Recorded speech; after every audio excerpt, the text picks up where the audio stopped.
सभी का एक बार फिर से स्वागत है। दोस्तों, आज के इस वीडियो में हम आपको एक ऐसी कहानी बताने जा रहे हैं जिसे सुनने के बाद आपको पता चलेगा कि ये कहानी कितनी अद्भुत है।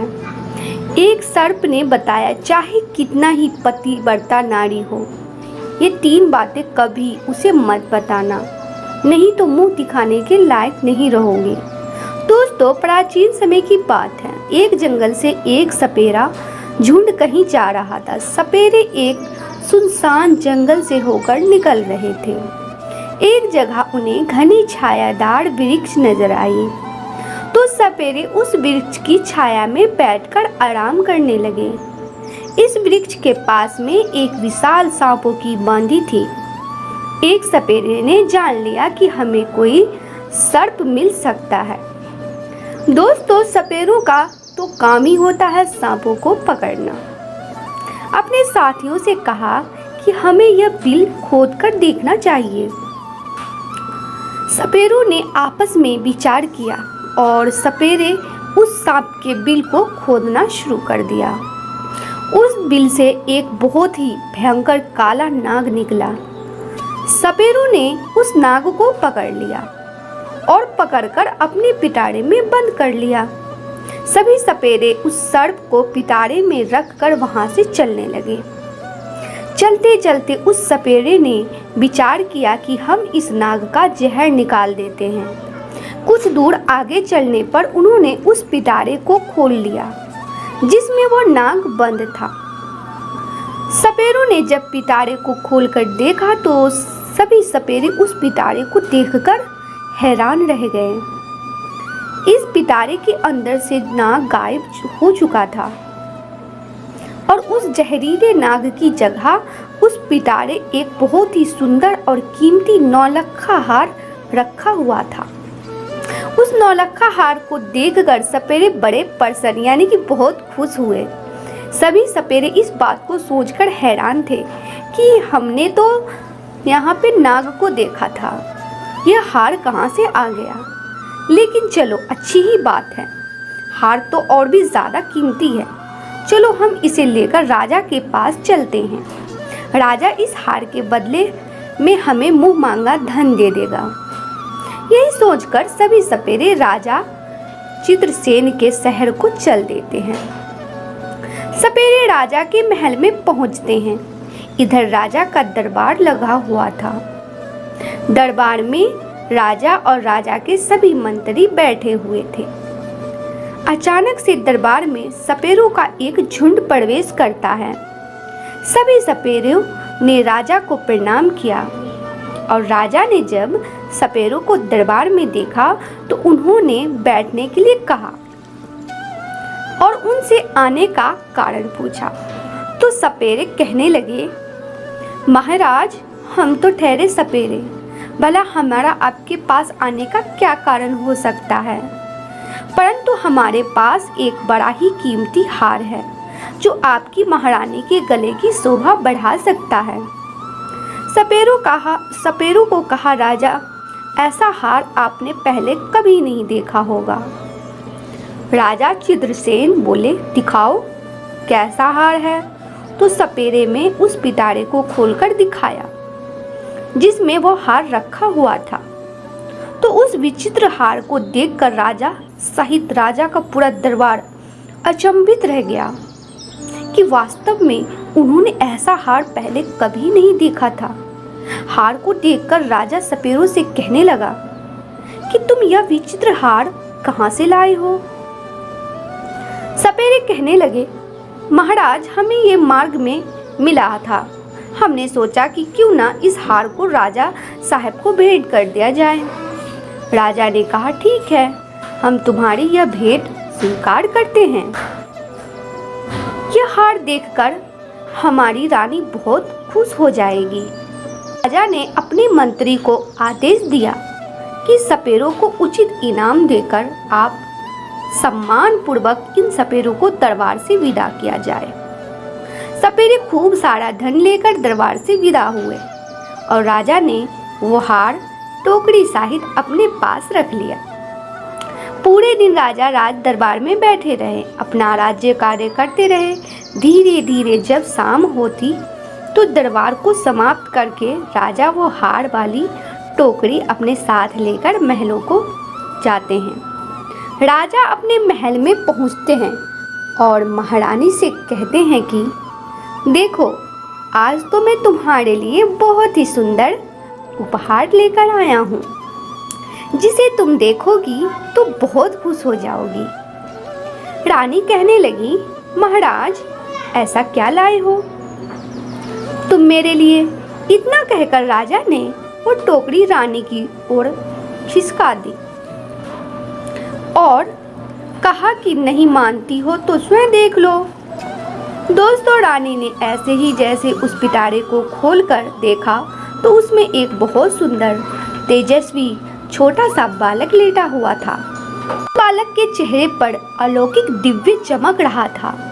बालक इतना सुंदर था कि रानी उस बालक को देखते ही रह गई।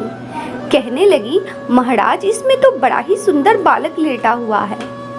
रानी ने जब कहा कि बालक लेटा हुआ है तो राजा कहने लगे, नहीं रानी, बालक नहीं, इसमें तो नौलखा हार था। ये बालक कैसे बन गया?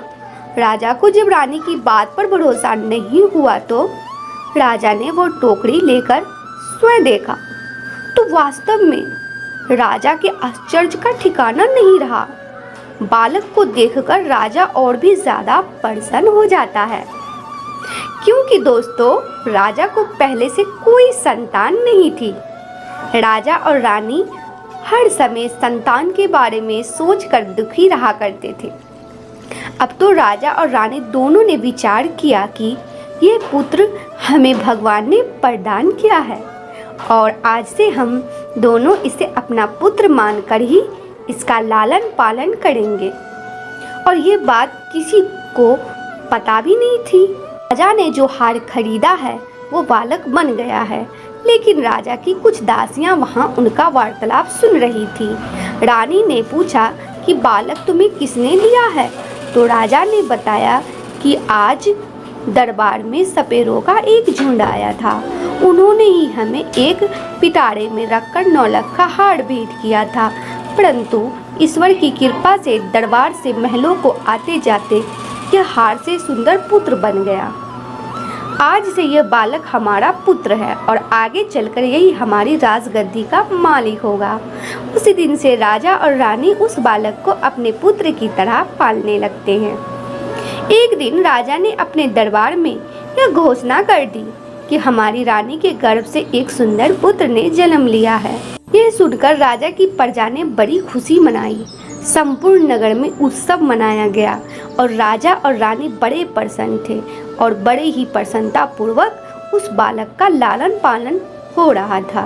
धीरे धीरे वो लड़का बड़ा हो रहा था और जैसे जैसे समय गुजरता गया तो वो लड़का जवान होता चला गया। अब समय आया जब वो लड़का शादी योग्य हो चुका था तो महाराज के मन में विचार आया कि अब मेरे पुत्र का विवाह कर दिया जाए। एक दिन राजा ने अपनी महारानी से कहा कि अब हमारा पुत्र विवाह के योग्य हो गया है और अब इसका सुंदर कन्या से विवाह कर देना चाहिए। राजा का यह प्रस्ताव रानी को भी बहुत पसंद आया। रानी बोली, महाराज, शुभ काम में देरी कैसी? जितनी जल्दी हो सके आप मेरे पुत्र का विवाह कर दीजिए। दोस्तों, राजा चित्रसेन के राज्य से लगा हुआ एक दूसरा राज्य था।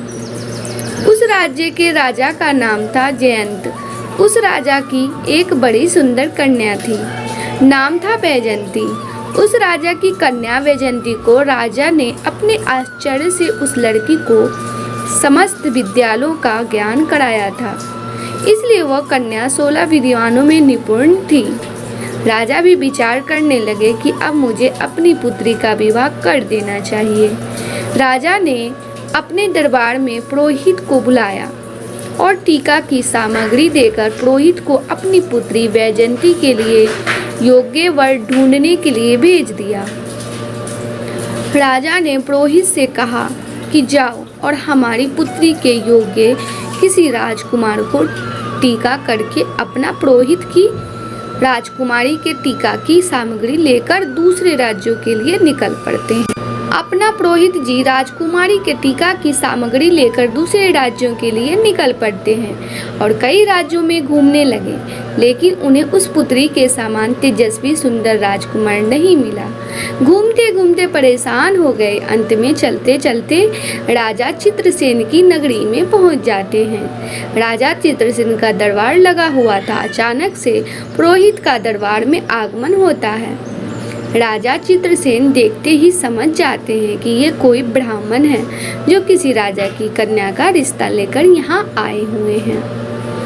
राजा पुरोहित से पूछते हैं कि आप लोग कौन हैं और कहाँ से आए हैं। पुरोहित बोला, महाराज मैं राजा जयंत का पुरोहित हूँ और उनकी कन्या वैजयंती का टीका लेकर आए हैं। हमारे राजा की कन्या राजकुमारी वैजयंती बड़े ही रूपवान और 16 विधियों में परंपरागत है।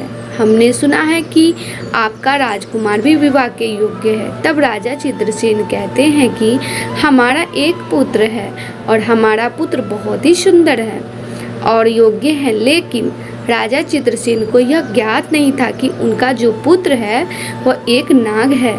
राजा ने अपने पुत्र को जब पुरोहित को दिखाया तो पुरोहित राजकुमार को देखते ही प्रसन्न हो गए और उनको राजकुमार पसंद आ गया और वे राजकुमारी वैजयंती का विवाह पक्का करके अपने राज्य को लौट जाते हैं। धीरे धीरे समय गुजरा।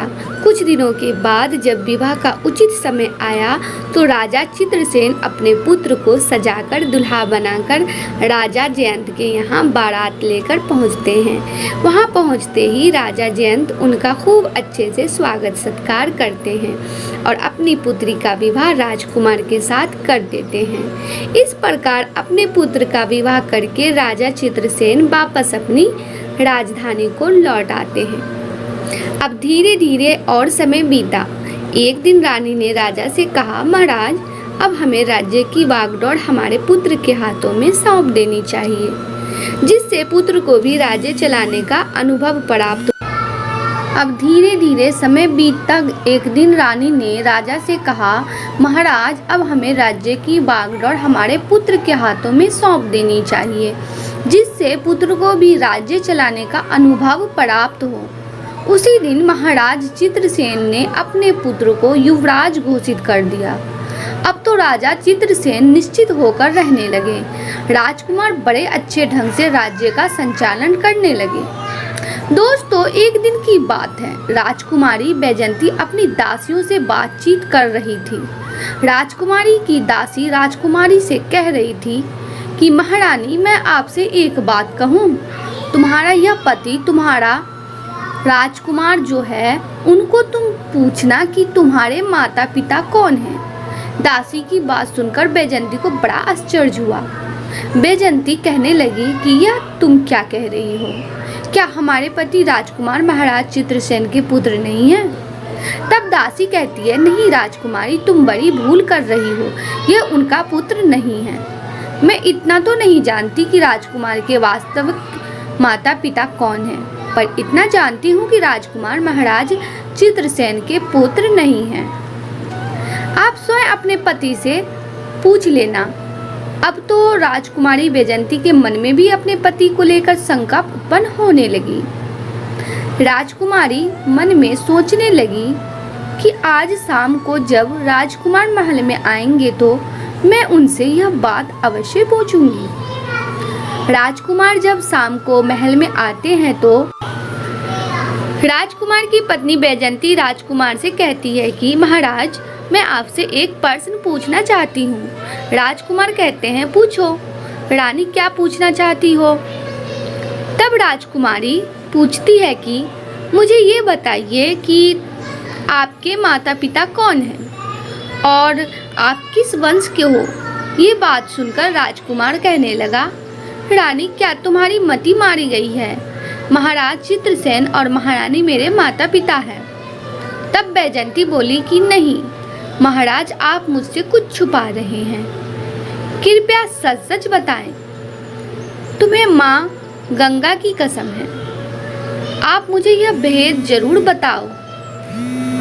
तो ये बात सुन के राजकुमार बड़े धर्म संकट में फंस जाते हैं। राजकुमार सोचने लगे कि आज किसी न किसी ने इसके मन में यह पत्नी को बहुत समझाया कि देखो महाराज का ही पुत्र हूँ, तुम क्यों व्यर्थ में मेरा दिमाग खराब कर रही हो।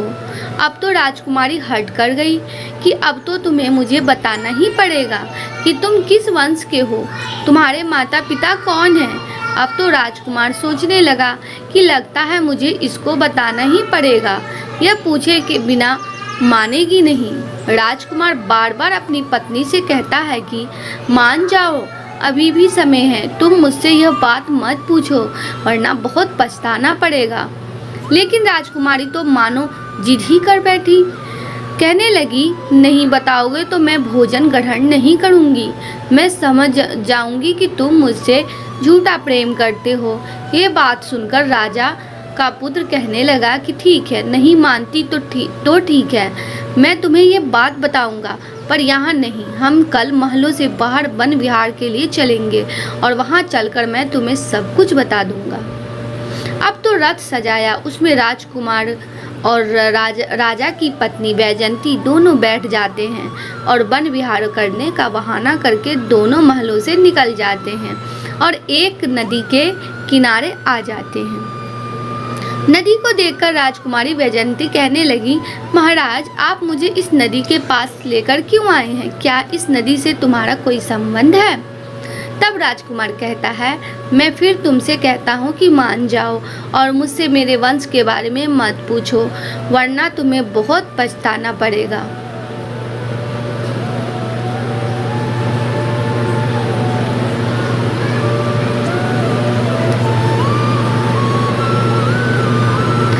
मगर दोस्तों किसी ने सच ही कहा है, राज हट बाल हट और त्रिया हट बुरे हट होते हैं।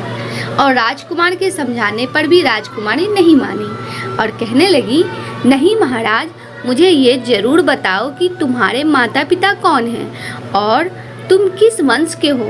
राजकुमारी वैजयंती जब नहीं मानी तो राजकुमार उस नदी में नीचे उतर जाता है और कमर तक के जल में जब वह पहुंच जाता है तो कहने लगता है कि रानी अभी भी समी है, तुम मुझसे यह बात मत पूछो, अभी कुछ बिगड़ा नहीं है।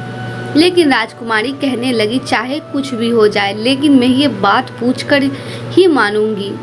इस प्रकार राजकुमार नदी के ओर गहरे जल में उतर जाता है। जब छाती तक जल में पहुंच जाता है तो राजकुमार फिर रानी को समझाता है कि रानी मान जाओ, आपका पूछना मुझे आपसे दूर कर सकता है।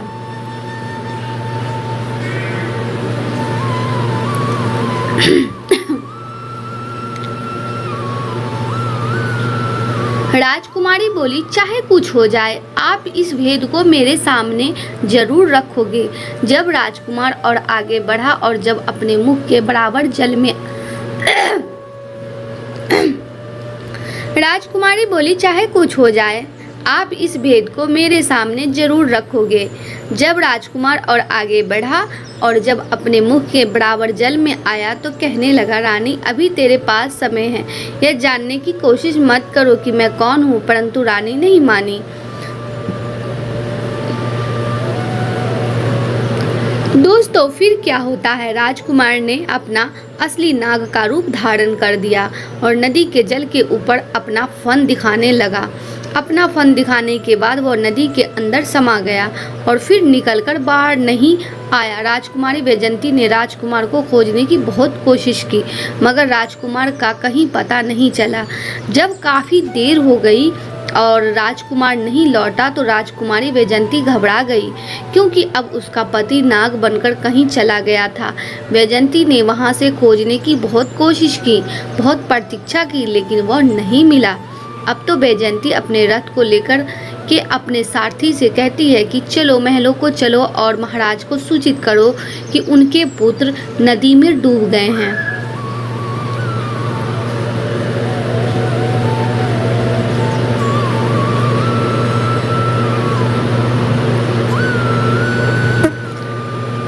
सारथी ने जाकर महाराज चित्रसेन को यह खबर दी, महाराज आपके पुत्र राजकुमार नदी में विलुप्त हो गए हैं। ये सब सुनकर राजा को बड़ा दुख होता है। राजा अपने सैनिकों को आदेश देते हैं कि जाओ नदी के जल को खंगालो और राजकुमार की लाश को तलाश करो। राजा के सैनिक रानी वैजयंती, महाराज और महारानी के साथ उस नदी पर पहुंचते हैं। नदी में जगह जगह जाल डलवाए गए लेकिन कोई सफलता नहीं मिली। नदी में कई गोताखोर राजकुमार की लाश की तलाश की मगर कुछ हाथ नहीं लगा। दोस्तों, अब तो उदास होकर राजा और रानी और राजकुमारी वैजयंती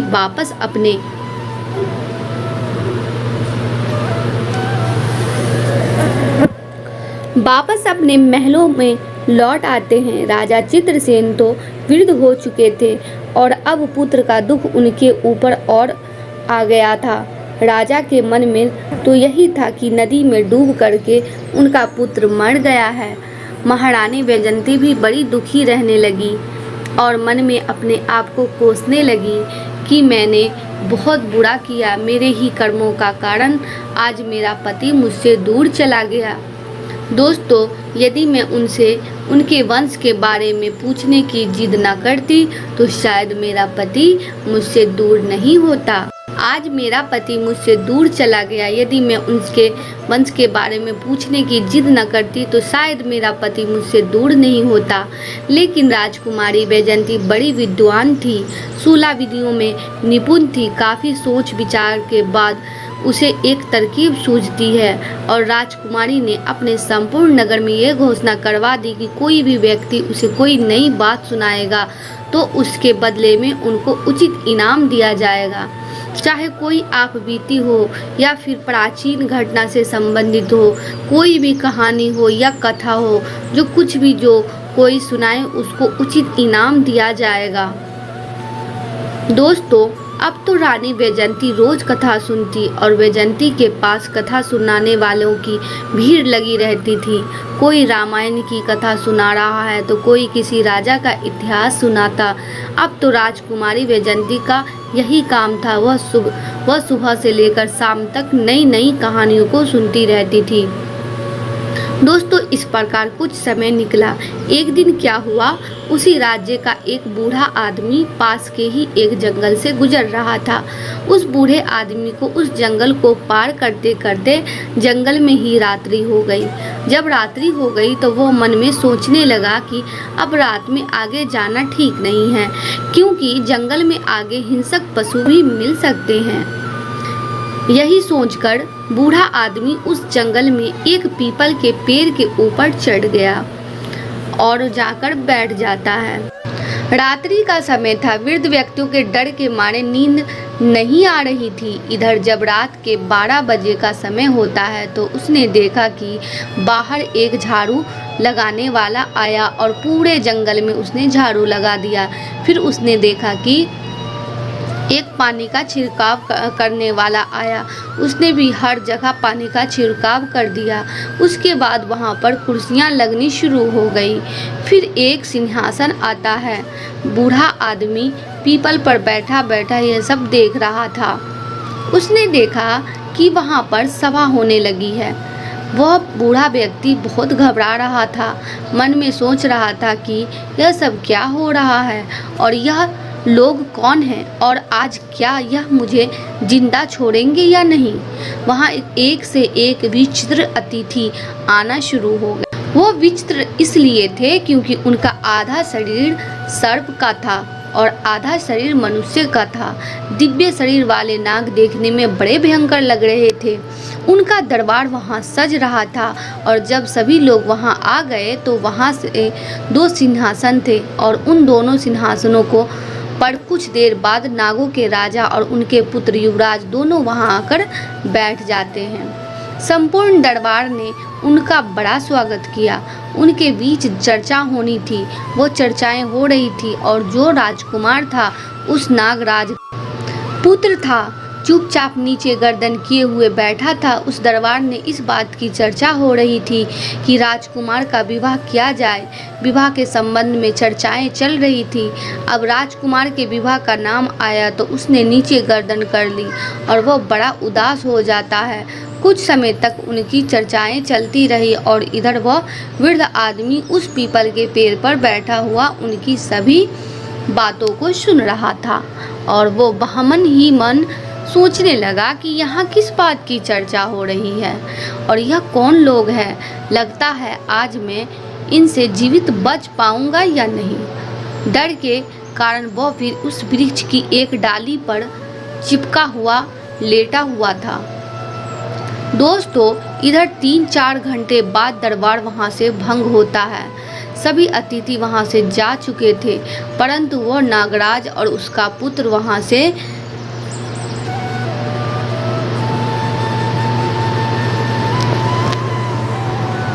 चलकर उस पीपल के वृक्ष की तरफ आते हैं। और दोस्तों, उस पीपल के पेड़ पर बैठा हुआ वह बूढ़ा आदमी सोचने लगा कि ये मेरी तरफ ही आ रहे हैं और लगता है अभी यह मुझे जिंदा नहीं छोड़ेंगे, क्योंकि इन्हें पता चल गया है कि मैं इस वृक्ष पर बैठा हूँ। यह सोचकर वह बूढ़ा व्यक्ति घबरा जाता है, परंतु उस नाग ने क्या क्या उस पीपल की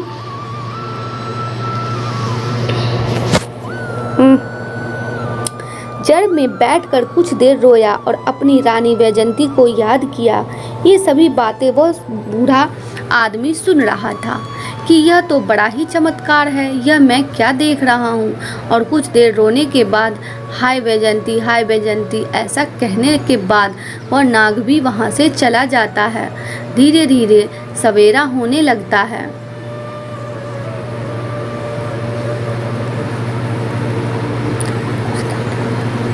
प्रातः काल जब हुआ तो वो बूढ़ा आदमी उस वृक्ष से नीचे उतरता है और नीचे उतरने के बाद वापस अपने नगर को लौट आता है और मन में सोचने लगा कि वैसे भी मैं बहुत गरीब आदमी हूँ और रानी वैजयंती भी नई नई कहानी सुनती रहती है, तो क्यों ना चल करके इस बात को महारानी वैजयंती को सुनाया जाए। इसके बदले में महारानी से मुझे बहुत सारा धन देगी और मैं पैसे वाला हो जाऊँ। ऐसा विचार करके वह बूढ़ा आदमी उसी जगह आ जाता है जहां रानी वैजयंती का मंडप लगा हुआ था, जहां रानी रोज कथाएं सुना करती है। वहां एक से बढ़कर एक बड़े विद्वान रानी को कहानी सुना रहे थे। कुछ घंटे इंतजार करने के बाद उस बूढ़े आदमी का कहानी सुनाने का नंबर आता है। वह महारानी वैजयंती से कहने लगा, महारानी, आज मैंने बड़ा विचित्र दृश्य देखा। आज मैं तुमको एक अनोखे देखी यानी कि आंखों देखी घटना सुना रहा हूँ। आज रात में जब मैं जंगल से गुजर रहा था तो रात होने की वजह से मैं उस जंगल में फंस गया। रात होने की वजह से मैंने वहीं रुकना उचित समझा और मैं उसी जंगल में एक पेड़ पर चढ़ गया। दोस्तों, मैं सुबह होने का इंतजार एक पेड़ पर चढ़कर बैठ गया। मैं सुबह होने का इंतजार करने लगा। मैंने देखा कि वहाँ एक नागराज का दरबार लगा था। उन सब का आधा शरीर मनुष्य का था और आधा शरीर नाग का। ऐसे विचित्र प्राणी उस दरबार में आए थे कि मैंने उन्हें देखता ही रह गया। कुछ देर देखने के बाद मैंने विचार किया कि ये लोग मुझे मारेंगे तो नहीं, परंतु मैं उस पीपल के वृक्ष पर चिपका हुआ उनकी बातें सुनता रहा। जब दरबार समाप्त हुआ तो वहां से एक नागों के राजा का पुत्र एक दिव्य रथ में बैठकर जिस पीपल के वृक्ष पर मैं बैठा था उसी वृक्ष की ओर आया। वो उस रथ से उतरा और पीपल के वृक्ष के नीचे बैठकर कुछ देर हाय वैजयंती कहकर रोता रहा। उसके बाद वो कहीं से अदृश्य हो गया। अब यह बात जब राजकुमारी वैजयंती ने सुनी तो उसे बूढ़े आदमी से कहने लगी कि बाबा, मैं तुम्हें इतना धन दूंगी कि तुम्हारी कई पीढ़ियां बैठी खा सकती है, परंतु तुम मुझे उस स्थान पर लेकर चलो जहाँ तुमने उस राजकुमार को रोते हुए देखा था। ये सुनकर बूढ़ा आदमी घबरा जाता है। कहता है, राजकुमारी, अब मैं वहाँ नहीं जाऊंगा। वहाँ जाने से मुझे बहुत डर लग रहा है।